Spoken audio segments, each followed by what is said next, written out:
We came up here, hunt Arctic grizzly bears. North America's #1 predator. This is about as good of an experience as you could ever ask for. There's a bear, and there's a bear. We have got bears everywhere. So imposing and so impressive. We had to come up here and hunt them in their country, in their backyard, here in the Barren Range here in Alaska. We got bears, we got salmon, and today we have us.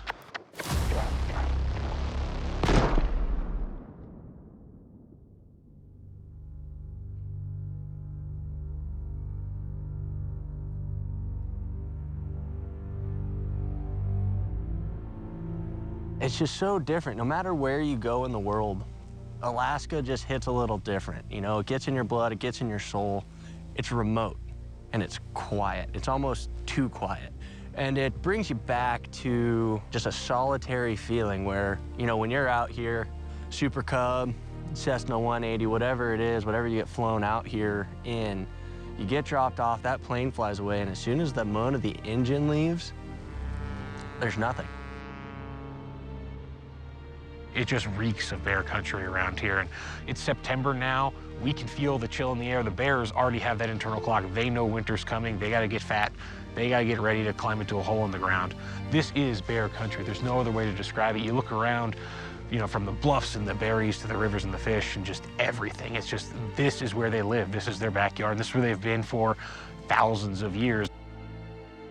The journey getting here is just as big of a part as being here.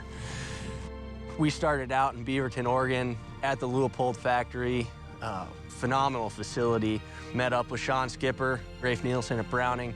Jumped on a plane, flew from Portland up to Anchorage, Anchorage to Kotzebue, overnighted in Kotzebue, waiting for weather to get on the Cessna 180s to bring us out here. It's a process, and the journey is awesome. The journey is absolutely awesome. We got to meet our guides in Kotzebue before we took off and headed into the bush. Josh picked us up at the airport, and Ben we met the next day. Seemed like great guys. I had utmost confidence in them. Josh is a younger kid, but he's been doing this for quite a while now. Has been on a lot of bear hunts. Ben, he's the old dog. He's been doing this a lot of times. He must have skinned, you know, several hundred bears at this point.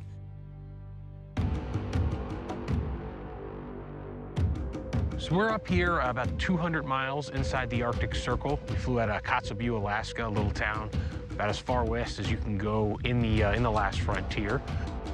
We worked really hard to find an outfitter that we thought could actually pull off three grizzlies in one camp. It's a big task and it's a big ask, but I think that we can, with the team we got some great guides, and we're here in camp and dedicated to make this happen. And go kill 3 grizzlies out of one camp is it's a tall order, but we're ready to go give it a try. This trip has been being planned for years now. Sean Skipper at Leupold, Rafe at Browning, Rafe Nielsen at Browning. The respective companies, Browning and Leupold, make equipment that works for Alaska. Rugged, reliable equipment.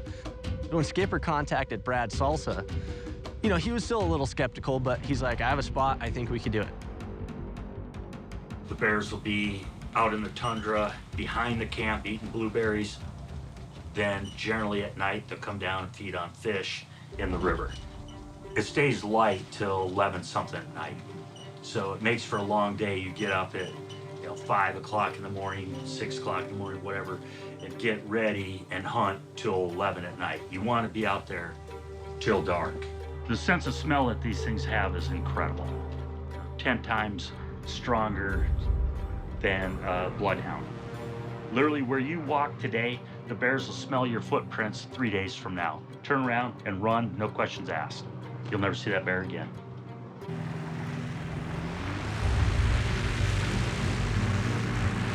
As you're coming in on the plane the last little bit, you know, the scenery changes so much during that short flight.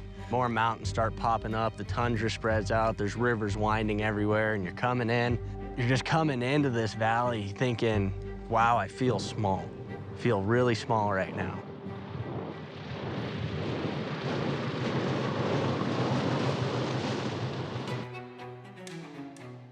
So first night in camp, we can't hunt. Flew that day. In Alaska, you can't hunt on the day you fly, so we're just hanging around camp, and we spot a bear across the river. this trip's 4 grizzly bears, and we're already seeing a bear. Can't hunt this afternoon. We gotta wait till tomorrow. Already picked out our first bear. Rafe got a little lucky and found his first bear of the trip. It's good glass, good glass.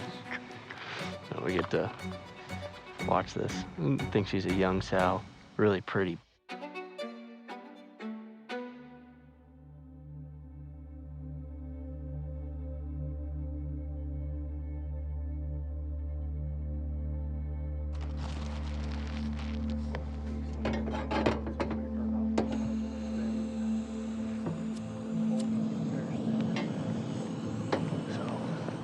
Getting out of the tents, getting coffee. Already had 2 bears on the beach right in front of camp. So we're gonna get hurried up, get ready to go. We're gonna get up to a glassing spot. See if we can relocate them. They move through pretty quick. They're leaving the river, so we're gonna go see if we can find them. So first morning, we get up, we're getting rolling.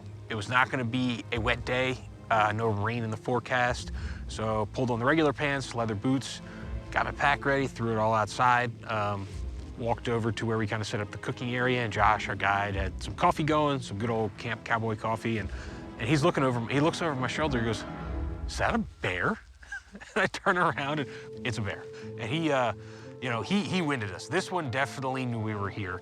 He paused and he did that signature bear move. He stood up to really get a good whiff and get a good look at us, and then he took off running. So that bear, he's probably in a different zip code by now. He knew we were here and said, "I'm out, boys."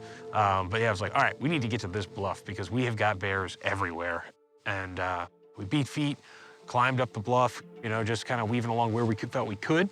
Wasn't too bad. We get up to the bluff, get settled, and it's not an hour or so later, and it's, well, there's a bear, and there's a bear, and there's a bear. And they were all different distances away. When I say there's a bear, sometimes I'm talking about something that's 2 miles away. But ultimately, day one, we never even tried to stalk. Where we were situated, it looked like it'd be a big move. And on day one, we just didn't see that opportunity. And the wind wasn't helping either, really swirling wind. So if we got down that river, we'd have probably blown a lot of bears out. Didn't happen day one, but we came back to camp. We're all in high spirits, and we were gonna, hunt hard, rest up for the next day, and that's what we did.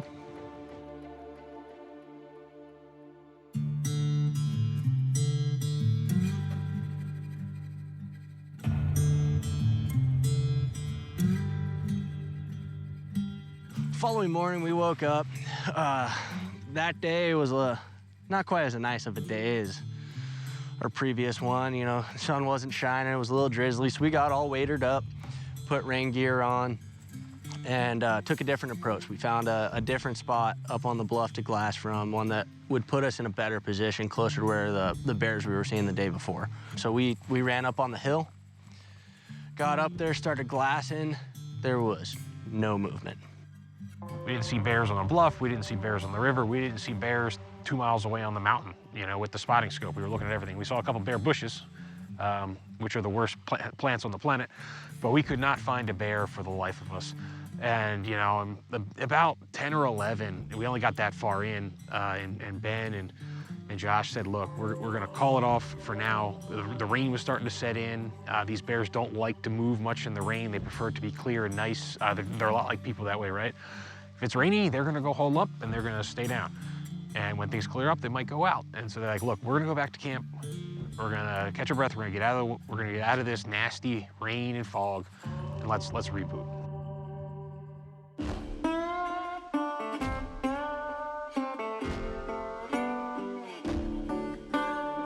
We came back, and I'll be honest, it was slumped shoulders in the tents, because we were like, man, we saw like 10, 12 bears on day one, and we were like, there's all kind of action everywhere. And now we're here today, and it's like nothing. And finally, about 6 o'clock, they're like, all right, we're gonna go back up to the bluff and sit there until total darkness, which is 11:30, 12. What's the game plan, Josh? Well, today, weather kind of cleared up for us. Got some nice calmer winds than we had this morning, so we're gonna head downriver and get up on this bluff over here and see if we can kick up some bears. Bears are still moving on the river, catching fish. Still coming down from the pastures, picking berries, so kind of see if we can intersect one in between. Sounds good to me. Let's make it happen, huh? We were able to get on this this bluff above the river, and it was really kind of a cool scene because we were able to see everything underneath us. It's a big, wide river, a lot to be able to glass, and we were able to see quite a bit of country. We had a bear come in, walk the edge of the river, and it was Skipper's turn to get out there. Sitting up there about an hour and, you know, just talking and making jokes and whispering back and forth and glassing, not seeing anything. And then all of a sudden Josh goes, bear, right there. We gotta go right now, right now, right now. Left, Rafe, there you go. Right across the river, you know.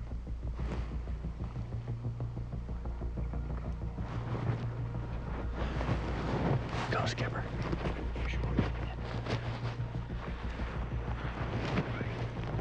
Yeah, so when we spotted that bear and it was go time, Skipper was right on top of it, man.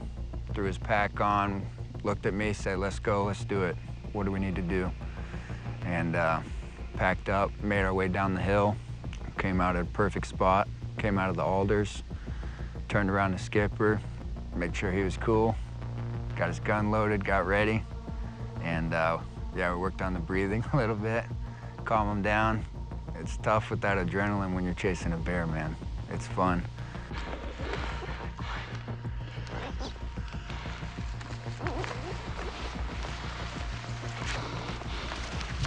So we finally come busting out, and Josh is like, okay, there's the bear. And at that time, it was probably about 250, and we're staying down low, we're hiding behind some rocks and some bush, and he's like, all right. When she looks down, because she's still working on the fish, we're gonna move up to here. I'm like, all right, he goes, just stay low, right behind me, single file. All right, got it. So she goes down to chomp on her fish, and we make the move. That cuts it down to about 200. And he's like, all right. He's like, how do you feel about 200? And you know, with this X-Bolt 2, with the VX5 HD, with this 300 PRC, I felt great to 200. But the problem was, kind of on the rolling gravel beds of the river, like I literally couldn't get high enough to see the bear. We're too low. So he's like, okay. Next time she stops and looks down, we're gonna make one more move. And she bent down again, and he goes, okay. She's gonna come out from behind that brush. When it stops, shoot it.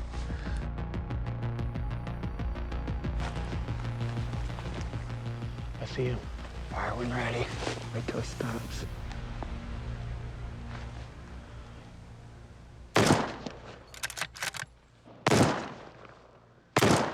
He's down. Good shooting, brother. Yeah. Yes. Yeah. Congratulations. Thank you. Oh man, you smoked his ass. His shoulders covered in blood. Yeah. Yes. That's amazing. First bear down. First bear down. Beautiful. After all these years, after thinking about it, dreaming about it, after the immense build-up to this hunt, I killed a grizzly bear.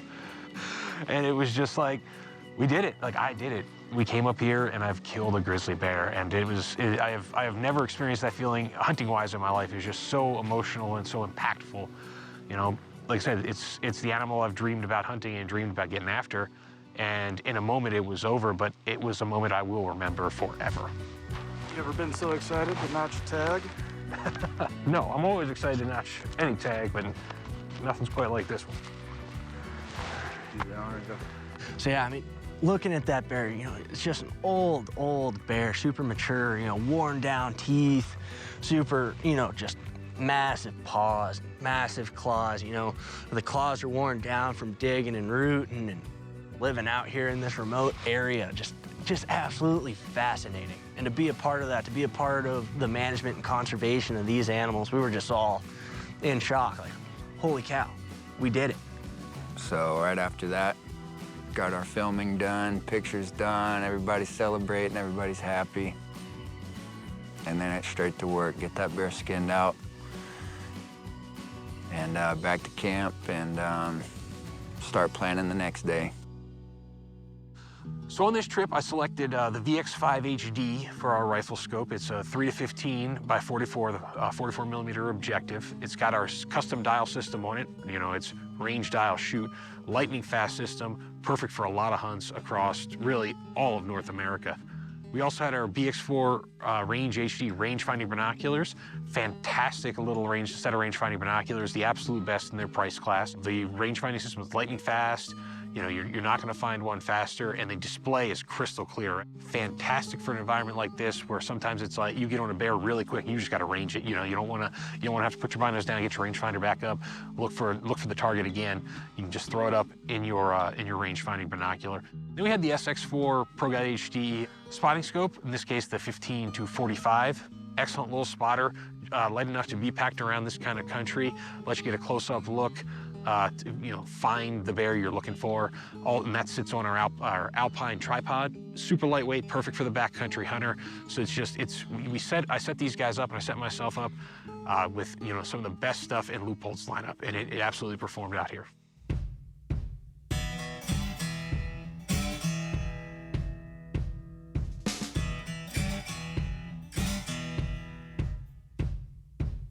So one of the reasons why we're even here on this hunt is we're coming out with a new X-Bolt 2, and we're pretty excited about it. And we wanted to take it into one of the most extreme hunts that we could do with it and really put it to the test. The model we're using on this trip is the X-Bolt Pro Macmillan, and some of the real cool features about it that really make it worthwhile on a grizzly bear hunt like this is we're using a Macmillan stock, so it's a carbon fiber stock with a carbon fiber wrapped barrel, which is really unique and new for us as well. So it's a perfect setup for an Alaska hunt. It's built for the weather, so it really kind of fit that what we were looking for a test hunt.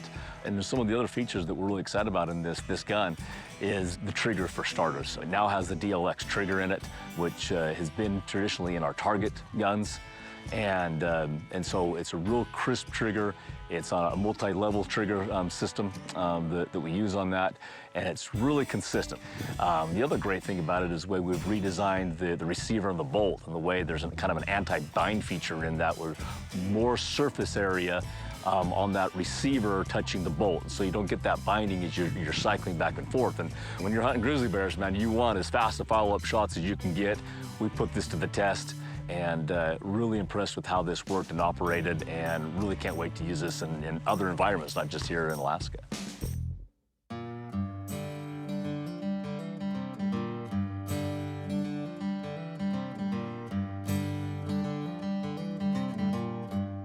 So the next day, 6 p.m., weather broke. We grabbed our gear. It was raining just a little bit, so we were waded up and wearing rain gear still, but it was a light enough rain. We were like, we're on it. We're going back up. We're hunting. Yeah, we've been stuck in the tents all day today, dealing with some bad weather. It's been pretty rainy and fogged in, so everybody's excited to get out and do a nice evening hunt. Yeah. Get up the hill over here where we went yesterday and see if we can spot a bear, put another stalk on. Bear number 2 tonight. Bear number 2. Got one down, just a couple more to go, right? Yes, sir. Heading back up to go glass. It hit a little different because after Skipper tagged out, I knew it was kind of like I'm up to bat. And if the nerves I felt while I was watching Skipper put his stock on, if any of that had stayed with me, I had no idea how this was gonna play out. We get up on the knob, we're glassing, we cook up some mountain house because we're planning to stay out all the way till dark. It gets dark 11:30. No, we were gonna stay all the way till dark because the bears moved, later in the evenings. So that's what we were prepared for. A couple hours into it, we spot a bear. Bear swimming across the river. Looked like a really good bear, a bear we had seen the first day we were out here that we wanted to get on but just didn't have an opportunity to do it. Josh looked at me and said, let's go. Man, I have never been more nervous in my life. This bear was gonna be up close and personal. As we're going through the alders, Josh turns and looks at me and says, hey, we could jump it in here. If we do and it stands up, shoot it. Okay, here we go. We're getting nervous. Thanks a lot, Josh. We come out, Josh sees it, and he's like, all right, it's right here. Step out and shoot it. I'm ready, I'm following it, and Josh starts doing a little mouse squeak to try and get it to stop. It turns and stops. I let it go.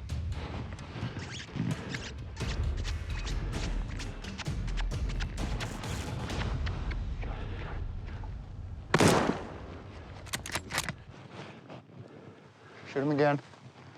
Shoot him again.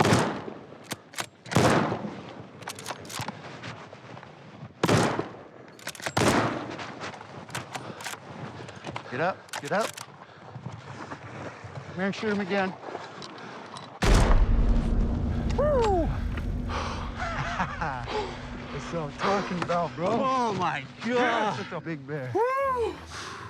Dude, I mean, that's one of the coolest things about bear hunting right there is, you know, you go from sitting in a tent all frickin' day long, right? You know, just getting beat up by rain.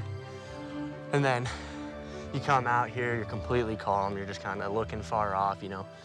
You're not working, like you're not busting and getting that adrenaline dump throughout the day, and then you see a bear like that and it's just, you know, all of a sudden this just giant dump, this just giant rush. Legs start shaking, but oh man, that was amazing. That was so cool. So, so cool. Congratulations, man. Dude, thank you, appreciate it. Amazing. That was Amazing one of the stuff. coolest things of my life, right there. That was, wow. That was incredible. And man, we were just ecstatic on this bear. Just absolutely beautiful bear. Dark chocolate coat, silver tips that these grizzly bears get, a really mature bear, large, you know, it was so cool to see him. So man, where we are, there's a lot of bears. There are a lot of bears in this region. We're working on my bear, you know, get the knives in there, we're skinning, we're getting the cape off, and we're not even halfway through this bear. And the bear alarm goes off. There's a bear right there, there's a bear right there. There's a bear right where? We're standing over a dead bear. And there's a bear crossing almost the same path. You know, these bears know what they're doing, they know where they're moving through, they know why they're going there. And Rafe's up. So I grabbed my rifle and the guide and we're like, hey, we'll just kind of sneak down this riverbank for a little bit, just kind of see what happens. And so we got down there a little ways and the bear came up out of the river and we just didn't feel comfortable quite with that shot, but he turned around and started eating on a salmon there on the bank of the river. So he was pretty distracted. We're like, let's go cut another 50 yards off of this thing, get him to a better spot where we felt like we'd have a better chance at him.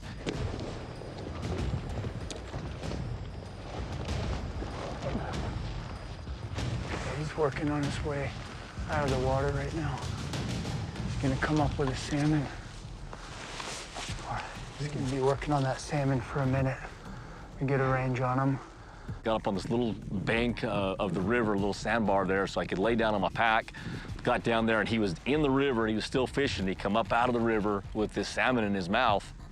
And so I asked the guide, I'm like, hey, you okay with this shot? He's like, yeah, man, this is great, have at him. He's just under the lip, right? Yeah, let him come back out. Okay, got a fish. Okay. You good with that? Yeah. Okay. Okay, here we go. Broadside. Shoot him. And ready? Shoot him.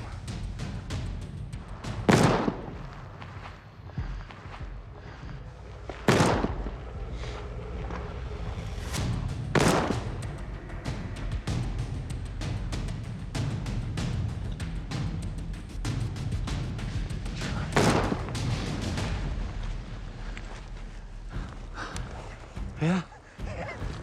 Yeah.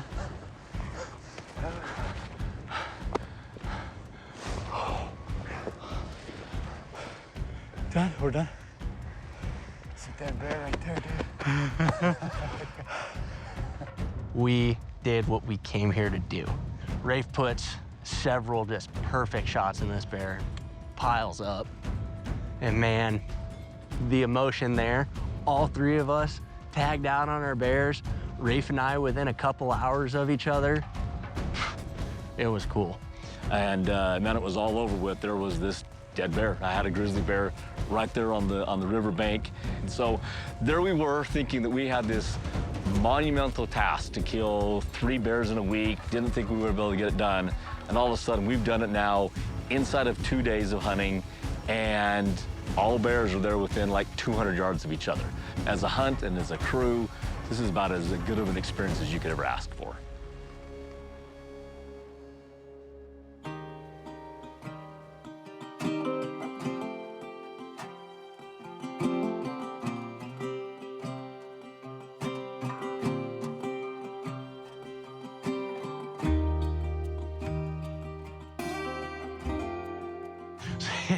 we wake back up the next morning, and man, it's not over yet. You know, we still got work to do. So we load up, we head down to Rafe's Bear, start going to work on that.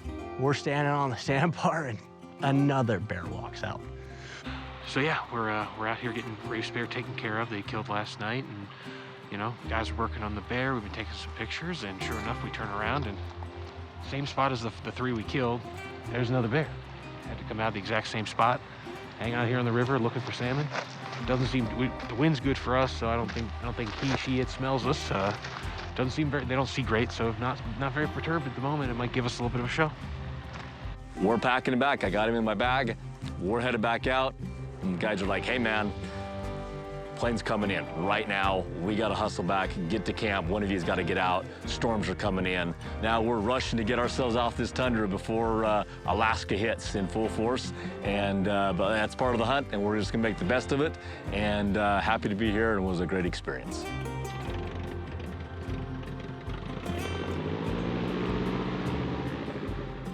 Howdy. Congratulations. Good job, guys. It was fantastic. Well, it worked out. Told you we shoot whatever. Good job. Pretty awesome. Yeah. So we send Rafe off, and we're waiting in camp. You know, there's still a few of us here, and Brad's coming back. We get Skipper packed up.